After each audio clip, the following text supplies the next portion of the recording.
और उसी दिनचर्या से चलो, गंदे आचरणों का त्याग करो, तो भगवान के मार्ग में आगे बढ़ जाओगे। वीरेंद्र गर्ग जी। राधे राधे महाराज जी। महाराज जी, बहुतों का ये प्रश्न रहता है कि आध्यात्मिक मार्ग पर आगे और प्रगति पाने के लिए दीक्षा का होना जरूरी है। अभी हमने बताया बिना गाइड के आप कैसे चल सकते हैं। गुरु बिनु भवनिधि तरय न कोई, चाहे शिव बिरंच सम होई। जब सच्चिदानंद भगवान श्री राम अवतार ग्रहण करते हैं तो गुरु रूप से वशिष्ठ भगवान को स्वीकार करते हैं, विश्वामित्र जी के चरण चापते हैं। जब भगवान सच्चिदानंद श्री कृष्ण रूप धारण करते हैं तो संदीपनी जी को गुरु रूप में वरण करते हैं। तो जिनकी श्वासों से वेदों का प्रादुर्भाव हुआ, वो भगवान जब गुरुदेव का वरण करते हैं तो हम इंसान को गुरुदेव के वरण के बिना कैसे भगवत प्राप्ति हो सकती है। इसलिए प्रथम भगति संतन कर संगा, प्रथम भक्ति है संत महात्माओं का संग करे, और जो वेदों के पारगामी विद्वान हो और परब्रह्म की अनुभूति से युक्त हो, ऐसे गुरुदेव का वरण करे। सहसा किसी को गुरु न बनावे, पहले खूब संग करे, और जब परिचय अच्छे से प्राप्त हो जाए और अपनी श्रद्धा टिक जाए कि ये महात्मा हमारे गुरु पद पर विराजमान होंगे, तो हमारी भावना कभी हटेगी नहीं, तो फिर बना लेना। सहसा किसी के कहने से गुरु नहीं बनाना चाहिए कि हमने इनको गुरु बनाया तो आप भी बना लीजिए, या प्रवचन सुना भीड़ देखा तो गुरु बना लिया, ऐसे नहीं। पहले खूब जांचना चाहिए और अपने भाव देखने चाहिए कि मेरे भाव यहाँ लगते हैं कि नहीं, कि गुरु साक्षात परब्रह्म, गुरु मेरा परब्रह्म परमात्मा बैठा हुआ गुरु के रूप में बोल रहा है, मेरे भाव ऐसे हैं कि नहीं। जब ऐसे भाव हो जाए तो गुरु मंत्र ले लेना चाहिए। जिस संत के प्रति हो जाए उस संत से गुरु मंत्र ले लेना चाहिए। प्रवीण कौशिक जी दिल्ली से। श्री राधे राधे महाराज जी। महाराज जी, काम, क्रोध, लोभ, मोह, मद, मत्सर, इन सबसे लड़ने में प्रयासरत हूं, परंतु ये बहुत ताकतवर है महाराज जी। केवल इस भरोसे कि आप हमारे एक सदगुरुदेव भगवान हैं, मुझे श्री जी मिल जाएंगी, यही बस एक आस है। गुरुदेव भगवान, वो कौन सी गलतियां हैं? ये तो 100% हम स्वीकार करते हैं कि ये बहुत बलवान हैं, इनके लिए हमारी ताकत काम नहीं करेगी, भगवान की कृपा काम करेगी। हमारी ताकत बहुत छोटी है और ये बहुत बड़े बल से समन्वित है। जब कामदेव ने भगवान शंकर समाधि में बैठे थे और उनकी समाधि भंग करने का निश्चय किया और पंचबाण संधान करके प्रयोग किया, तो भगवान शंकर की समाधि खुल गई। सोचो कितना बलवान है। आदि देव महादेव भगवान शंकर की समाधि को जो भंग कर सकता है, वो और ऋषि मुनि महात्मा और की तो बात ही क्या है। फिर आप लोग तो गृहस्थ में संसार में हैं, जहाँ यही क्रीड़ाएं हो रही हैं संसार में, जहाँ वातावरण ही काम का है, वहाँ काम पर विजय प्राप्त करना बहुत कठिन बात है। पर भगवान नाम में बहुत बड़ी सामर्थ्य विराजमान है। यदि हम भगवान नाम जप करें और इससे बचने का निश्चय कर ले, हमें जो कोई विकार परास्त करता है तो उसके मूल में होती सुख बुद्धि, इससे सुख मिलेगा। और अगर ये बात हट जाए कि इसमें सुख नहीं है तो हम जीत सकते हैं। पर हम जबान से भले कर दें अरे इसमें कोई सुख नहीं, लेकिन अंदर एक लालसा लगी रहती है कि इसमें सुख है, इसमें सुखानुभूति है, इसीलिए हम फेल हो जाते हैं। भगवान ज्ञान दें तब बात समझ में आवे, इसलिए खूब नाम जप करो और सतोगुणी भोजन पाओ, सतोगुणी दृश्य देखो, सतोगुणी वातावरण में रहने की कोशिश करो, तो कुछ बचाव हो सकता है, कुछ बचाव। तो भगवान से प्रार्थना करके, रो करके, विनय करके, तब धीरे धीरे धीरे क्रमशः शांति की प्राप्ति होती है।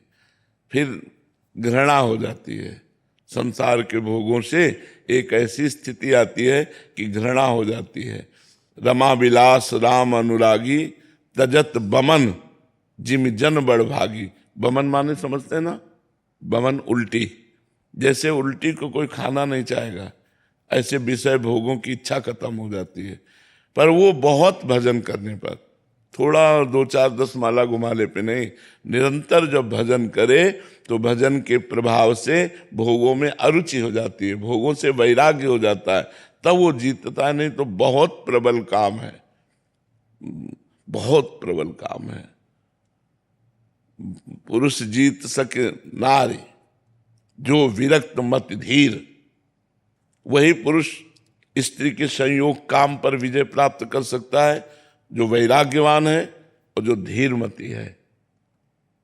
ना तो विषयावश विमुख जे पद रघुवीर, जो भगवान से विमुख है, विषयों के अधीन है, वो कभी विजय प्राप्त नहीं कर सकते।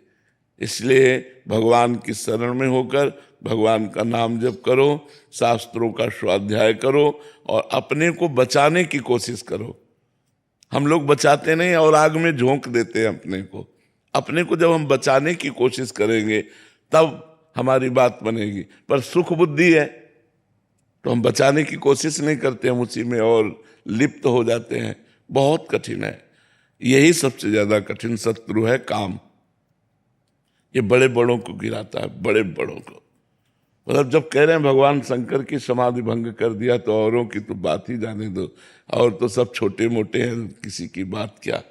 भगवान का बहुत विचित्र माया के पार्षदों का स्वरूप है कि ये काम है, क्रोध है, अहंकार है, मोह है, मत्सर है, ये बहुत बलवान है, लोभ है, ये सब बहुत बलवान है। इन छह को जो जीत लिया, कामादिक मद दम्भ न जाके तात निरंतर बस में ताके, भगवान कहते मैं उसके बस में हो जाता हूँ। जो कामादि दोषों पर विजय प्राप्त कर लेता है, उस पर भगवान स्वयं कह रहे हैं कि मैं उसके अधीन हो जाता हूँ। इतना है इनाम, क्योंकि ये बहुत बड़े योद्धा हैं। इनको परास्त कर दिया तो अखिल भुवनों के, अखिल ब्रह्मांडों के पति भगवान कह रहे मैं उसके अधीन हो जाता हूँ। तो जिता सकते हैं तो भगवान जिता सकते हैं, दूसरा कोई नहीं। कोई तपस्या के द्वारा, कोई व्रत उपवास के, केवल भगवान की कृपा। इसलिए भगवान की शरण में हो जाओ और नाम जप करो, तो उसी के बल से धीरे धीरे धीरे हमारे अंदर विवेक पैदा हो, ज्ञान पैदा हो कि इन असत भोगों में सुख नहीं है, तो हम वैराग्य धारण कर ले। नहीं तो बहुत कठिन है। और जब मन भगवान में जाने लगे तब बात बने। इसलिए हारना तो नहीं, बस अंदर से भगवान की शरण में होकर नाम जप करो, जितना बच सकते हो बचने का उपाय करो। भारती जी भोपाल से। श्री राधे महाराज जी। महाराज जी, सामान्यतः अध्यात्म को एक सीधी रेखा जैसा मार्ग माना जाता है, मानो निरंतर साधना ही सब कुछ हो। परंतु जीवन में कभी कभी अनुभव होता है कि अध्यात्म स्वयं प्रकट होकर सामने आता है। क्या ये मुख्यतः प्रयास का मार्ग है या एक अंतर्जागरण की प्रक्रिया? नहीं, प्रयास भरपूर, जिद्दी स्वभाव से और भगवान की कृपा। ऐसे स्वतः नहीं प्रकट होता। स्वतः प्रकट होता तो सबके जीवन में अध्यात्म प्रकट हो जाता ना। स्वतः किसी के नहीं प्रकट होता। जिन्होंने भरपूर साधन किया और जिद्दी स्वभाव, मर जाऊंगा पर ऐसा नहीं करूंगा, मर जाऊं चाहे पर भजन नहीं छोड़ूंगा, जो बिल्कुल जिद्दी स्वभाव और डट करके खूब भजन मार्ग में लगा, तो अध्यात्म पर वो चल पाया। ये ज्ञान के पंथ कृपाण की धारा, परत खगेश लगे नहीं बारा। ये जो भगवान का मार्ग है, ज्ञान का मार्ग है, ये दुधारी तलवार है, इस पे चलना है। इसीलिए सब कोई चल नहीं पाते, सब विषयों में गिर जाते हैं। कोई विशेष हिम्मती, सहनशील, जो हर दुख को सहने के लिए तैयार हो गया है, वो इस मार्ग में चल पाता है। सुख अपार पर यात्रा बड़ी दुखमयी। अपार सुख है परिणाम में, पर यात्रा बड़ी दुखमयी है। अब परिवार का मोह छोड़ पाना कितना कठिन होता है। माता पिता, भाई, परिवार, भाभी, रिश्ते नाते सब छोड़कर अंदर से किसी से राग नहीं, चाहे गृहस्थ हो चाहे विरक्त। यदि भगवान को प्राप्त करना है तो सबकी ममता ताग बटोरी, मम पद मन ही बांध बर डोरी। सबका प्यार समेट कर भगवान के चरणों में लगाना होगा। इसके बाद कोई मनोरंजन नहीं। देखो कैसा जीवन होता है, कोई मनोरंजन। अब हम लोग कोई मनोरंजन, 1 मिनट कभी टीवी नहीं, 1 मिनट कभी मोबाइल का कोई मतलब नहीं। बिल्कुल संसार में क्या हो रहा है हमसे कोई मतलब नहीं। हमें बस अपने चिंतन में लगे रहना है रात दिन। न कोई मनोरंजन है, न कोई हंसी मजाक है, न किसी तरह के किसी इंद्री का विलास है। सब रोक करके फिर भगवान के मार्ग। कितना कठिन है, कोई खिलवाड़ समझ में थोड़ी आता है। जब तक भगवान से प्रेम नहीं होता तब तक मन कहता कोई तो यार हो, दोस्त तो हो, कोई तो हो जिससे हम अपनी बात कह सके। कोई सुनने वाला नहीं। जब भगवान से परिचय होता है, जब प्यार होता है भगवान से और भगवत साक्षात्कार होता है, तब बात मिट जाती है। ये बड़ा कठिन जीवन, जैसे हम लोग जीवन जिए ना, सुन करके तुम कांप जाओगे कि ऐसा भी मनुष्य जीवन होता है। सर्दी में कोई वस्त्र नहीं, न कंबल, न स्वेटर, किसी न साल, किसी भी तरह की कोई गर्म कपड़े नहीं। हर कष्ट सहने का जब अभ्यास कर लिया जाता है कि मुझे दुख सहना है लेकिन प्यारे से प्रेम करना है, तब वो इस मार्ग में चल पाता है। ऐसे नहीं है कि अध्यात्म स्वतः प्रकाशित हो जाता है। अगर होता तो सबके हृदय में हो जाता ना। सब अध्यात्म में नहीं, स्वतः विकारों के अधीन होता है। अध्यात्म में तो चढ़ना पड़ता है। अध्यात्म ऐसे है और विषय ऐसे है। छोड़ दो तो मन विषयों में स्वाभाविक चला जाएगा। अध्यात्म में उसे चढ़ाना पड़ेगा। अध्यात्म ऊर्ध्वगामी है, ऊर्ध्वगामी, और विषय अधागामी है। विषय पतन का मार्ग है, अध्यात्म उन्नति का मार्ग है। तो उन्नति के लिए चढ़ना होगा। चढ़ने के लिए हमको जिद्दी स्वभाव और दुख सहने का स्वभाव, चाहे जो कुछ हो जाए मैं इस बार भगवान को प्राप्त करके रहूंगा, ऐसा स्वभाव, तब वो भगवान के मार्ग में चलता है। नहीं तो ये इतना कठिन मार्ग है। तुम आज देख रहे हो ना, ये तो आज का, ये तो आखिरी फिल्म का रोल है। फिल्म की जो शुरुआत देखो ना तो आप कांप जाओगे कि बड़ा कठिन जीवन है वैराग्य का। अब ये लोग तो हमारे पास है ना, इन लोगों को कोई कष्ट थोड़ी है। जीवन में कभी गरम गरम रोटी निकल के नहीं पाए कि वो रसोई से निकल रहे हम पा रहे हैं, कभी नहीं। 7-7 दिन हो गए भोजन नहीं मिला। गंगा के किनारे गंगा जल पान करके प्राणों की रक्षा करना, हर समय नाम जप करना, भजन करना। तब परमार्थ का जो मार्ग है वो ऐसे नहीं। जीवित मर जाए उलट आप में समाए, यही दिलगिरी है। पर परमार्थ का जो मार्ग है वो केवल 2-4 माला घुमा लेना है। जीवित मर जाए, जैसे मरे हुए पुरुष में कोई कामना नहीं होती, मान अपमान का बोध नहीं होता, ऐसे। हमें एक संत मिले, उन्होंने कहा, नई अवस्था थी, तो उन्होंने कहा तुम बाबा जी तो बन गए हो लेकिन निर्वाह करना बहुत कठिन है। कहा क्यों महाराज जी? उन्होंने कहा जैसे कुत्ते को रोटी डालो वो पाने के लिए आ जाएगा, और डंडा मारो चला जाएगा, फिर पुचकारो फिर आ जाएगा, फिर उसको दबका दो फिर चला जाएगा। ऐसे साधु का स्वभाव होना चाहिए कि एक आदमी 10 बार अपमान करे और फिर बुलावे तो अपमान भूलकर तुरंत उसके दरवाजे खड़ा हो जाए।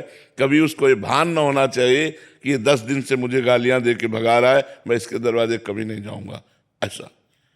और कहा सुनो, मन को ऐसे मारना है जैसे सांप को बंदर पकड़ लेता है और वो पेड़ पर घसता है उसका मुंह, फिर कान में लगाता है, अगर सूं हुआ जरा सा फिर घसता है। बोले ऐसे मन को पकड़ करके अगर तनिक भी विषय की चंचलता रह गई, मारो मन को। मन मार्या तन बस में कि ना हुआ भरम सब दूर, बाहर से कछ दिखत नाही अंदर चमके नूर। आपो त्याग जगत में बैठे नहीं किसी से काम, उनमें तो कछु अंतर नाही संत कहो चाहे राम। जिन्होंने मन को मार लिया, जिन्होंने इंद्रियों को वश में कर लिया, जो अपने देह राग को भूल गए, जो संसार के सुखों को रौंद डाला, वो परमार्थ उनके हृदय में अध्यात्म प्रकाशित होता है। तो इसलिए हमारी प्रार्थना है कि ये न समझा जाए, अगर स्वतः प्रकाशित होता तो सबके हृदय में प्रकाशित हो जाता।